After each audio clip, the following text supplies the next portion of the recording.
फिर तो वह गलत रास्तों पर चलने वाला होगा। तो चार पुरुषार्थ ठीक से समझे जाएं, चार पुरुषार्थों के अनुरूप जीवन आदमी चलाए तो वह मोक्ष की राह की ओर बढ़ जाता है, चल पड़ता है। बंधुओं, मेरे बातें बहुत सारी होती हैं, बहुत सारी समेटनी होती है, चर्चाएं करनी होती है। अब अगर मैं चर्चा करूं पुरुषार्थों की तो ये तो अपना में बहुत बड़ी बात हो जाएगी। समझने के पुरुषार्थ समझ में आ जाए तो जीवन समझ में आ जाए। पुरुषार्थ ही तो नहीं समझे तो फिर जीवन की बात समझ में कैसे आए? आ ही नहीं सकती। आएगी तब जब पुरुषार्थों को सम्यक प्रकार से समझ लिया जाए, अन्यथा बात बन नहीं सकती। अब थोड़ी बात करते हैं भगवान ऋषभदेव के चरित्र की। भगवान ऋषभदेव के पूर्व भवों का आप सुन रहे थे और आपने सुना इन पूर्व भवों के अंदर कि एक बार वो जीवानंद नाम के वैद्य बने। ठीक है, ध्यान है भाइयों। फिर आपने सुना को देवलोक में गए और फिर उसके बाद में बंधुओं फिर और चर्चा आती है कि वो मनुष्य लोक के अंदर आए। एक भव आया जब वो चक्रवर्ती बने। क्या बने? चक्रवर्ती। चक्रवर्ती इस धरा का एक ऐसा व्यक्तित्व होता है जिसके पास में वैभव, सुख, साधन, ये सारी चीजें उपलब्ध होती हैं। चक्रवर्ती हो गया वह, इसलिए उसके पास में सारी चीजें उपलब्ध हैं। अगर उसके वैभव की बात करें, बड़ा भारी समय लग जाए इस बात को समझने में। इतना बड़ा वैभव पर चर्चा चल रही है तो मैं थोड़ा सा आपको समझाने भी लग रहा हूं। बंधुओं, उसके पास रत्न होते हैं। कितने रत्न होते हैं? ये तो मुश्किल से हो जाएगी बात। चक्रवर्ती के कितने रत्न होते हैं? 14 रत्न होते हैं। सबकी अपनी महिमा है। कितने विचित्र विचित्र तरह के होते हैं। एक एक की बात करें तो बंधुओं, और उसके पास निधान खजाने होते हैं। उसके पास कितना बड़ा वैभव है। इस वैभव के बीच में एक बात आपने पढ़ी भी होगी, जिन्होंने नहीं पढ़ी है उनके लिए कह रहा हूं, उसके वैभव और उपभोग की बात कथाओं में लिखा है। उसके पास में 1 लाख गाय होती हैं।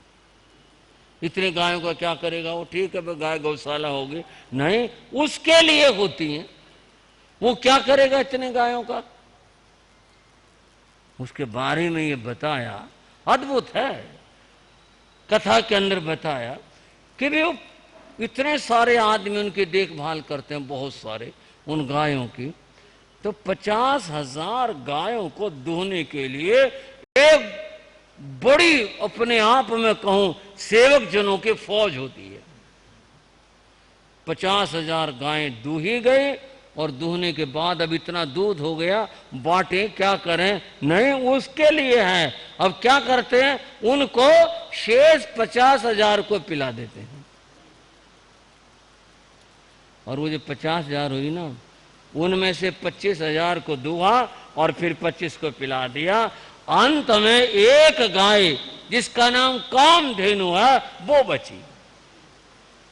उसका दूध दूहा गया और उसके फिर खीर बनाई गई। चक्रवर्ती की बात चल रही है। वो खीर चक्रवर्ती को परोसी गई। ये कहने का तात्पर्य क्या?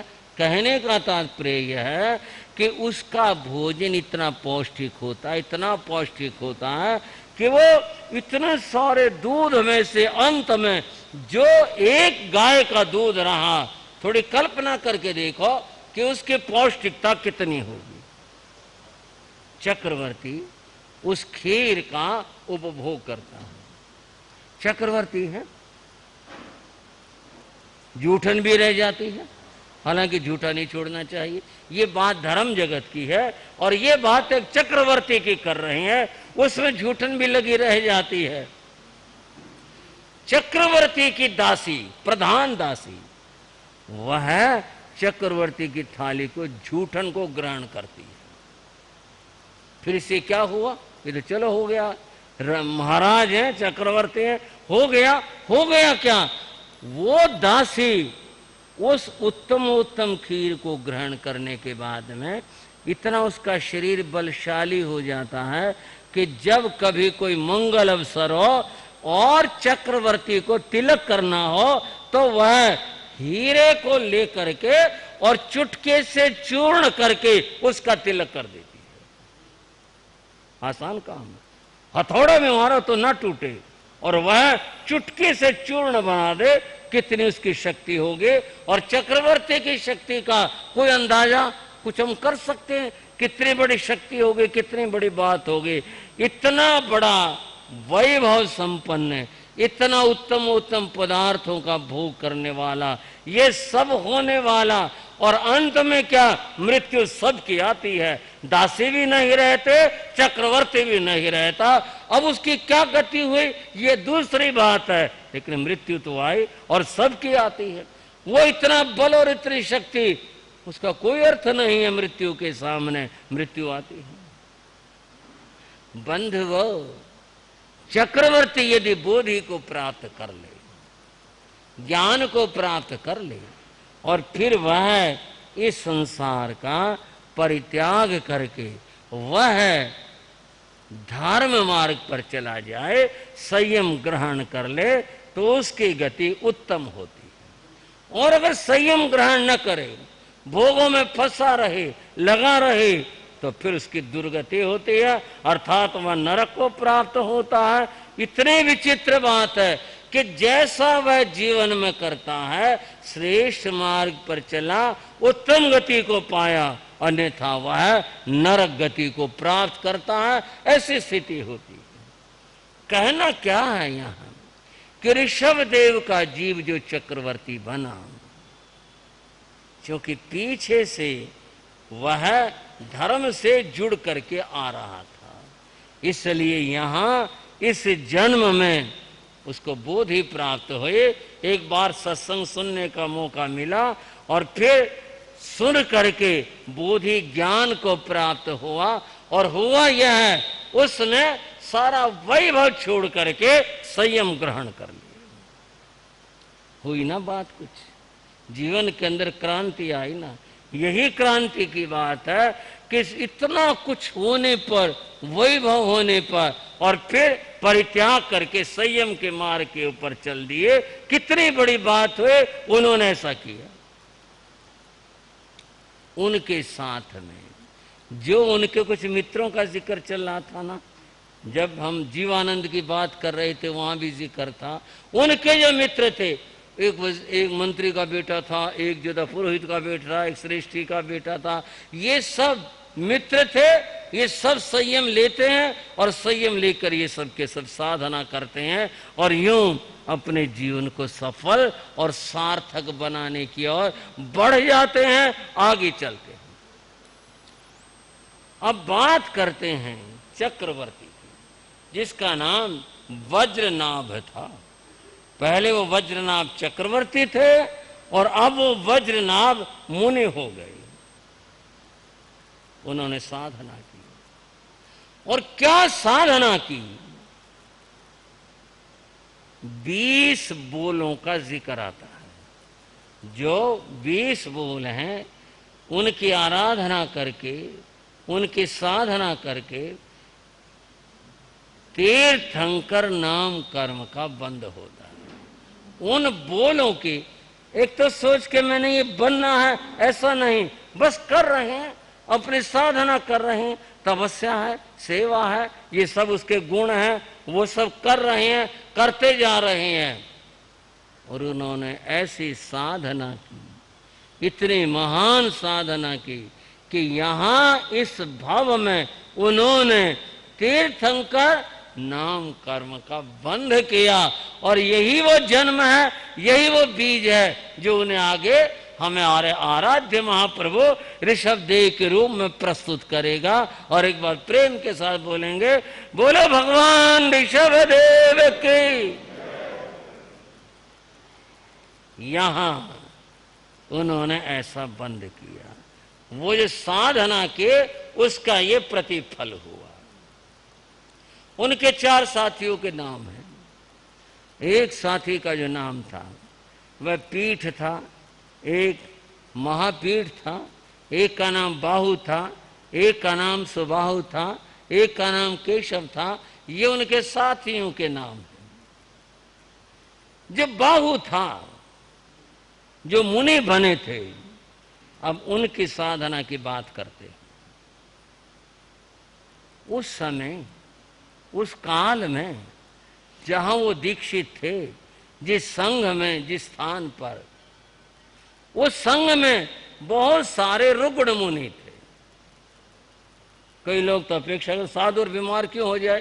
अरे बीमारी की जहां तक बात है, व्यवहार में कुछ कारण और होते हैं और निश्चय में कारण कर्म हुआ करता है, उसके कारण से रोग होते हैं। बाहु मुनि ने अपने मन में ये निश्चय किया, मैं सब संतों के लिए आहार, पानी, औषध, इन सारी चीजों का मैं प्रबंध करके, यानी भिक्षा ला में प्राप्त करके इनको साता पहुंचाऊं, ये उसका भाव बना। सेवा का भाव था। और ये सेवा का भाव कैसे कि वे अपने साधुचर्या की जो बातें थी उनको तो करते थे, बाकी और अपने लिए कुछ नहीं, बस निकले और संतों के लिए आहार की, पानी के, औषध की, आदि आदि की जो उनकी अपेक्षाएं होती थे वो फिर उनको जुटा करके लेकर के आते। सहज में सुन रहे हो और मैं उस बात को दोहरा कर और बल देकर कह रहा हूं, फिर सुन लो। वे अपने साधुचर्या के करने के बाद में बाकी पूरा समय उन संतों के सेवा में व्यतीत करते थे। उनके लिए आहार, पानी आदि, औषध आदि, इन सब चीजों को वो जुटाते थे, लाते थे, उपलब्ध करते थे, उनकी सेवा करते थे। इसको क्या कहेंगे? कौन सा भाव? सेवा भाव। कौन सा भाव है मन में? सेवा का भाव है। सुबाहु मुनि उन्हीं के साथी हैं। वो देखते कि आहार, पानी, औषध आदि, वस्त्र आदि तो ये बाहु मुनि जुटाते हैं, बड़ी अच्छी बात है, मैं क्या करूं? वे उनके शरीर की परिचर्या करते थे। जितने बीमार थे उनके शरीर की परिचर्या करते थे। किसी का सिर दुखता है तो सिर दबा रहे हैं, किसी के पांव दबा रहे हैं, शरीर परिचर्या है। और कोई शरीर में व्याधि है, कुष्ठ आदि किसी को रोग है, तो वे उसके लिए जो भी संभव था, होता होगा उस जमाने के अंदर, ये दवाई लगाई जाए, पहुंची जाए, ऐसा किया जाए, शरीर परिचर्या करते थे। वो आहार आदि लाते थे और वो क्या करते थे?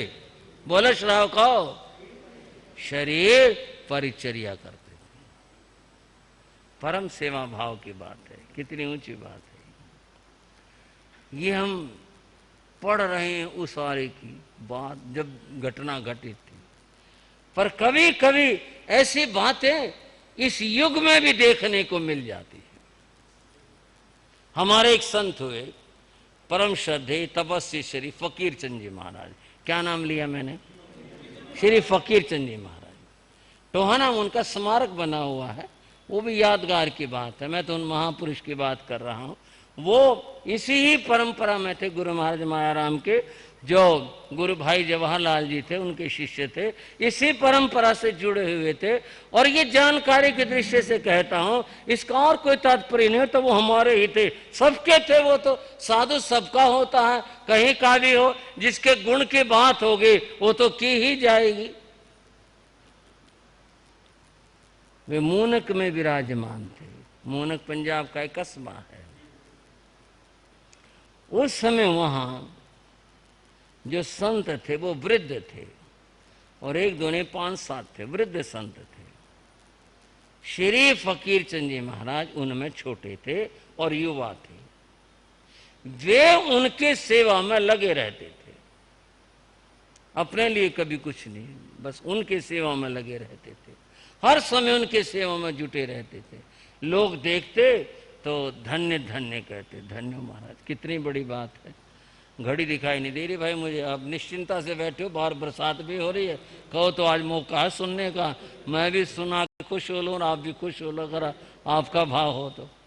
बंधु हो, लोग देखते कहते धन्य हो महाराज, बहुत बड़ी बात है।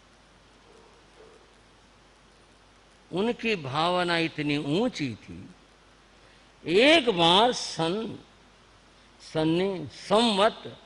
1990 में अजमेर में मुनि सम्मेलन हुआ और उस मुनि सम्मेलन में भारत भर से साधु गए थे, इधर पंजाब से भी गए थे।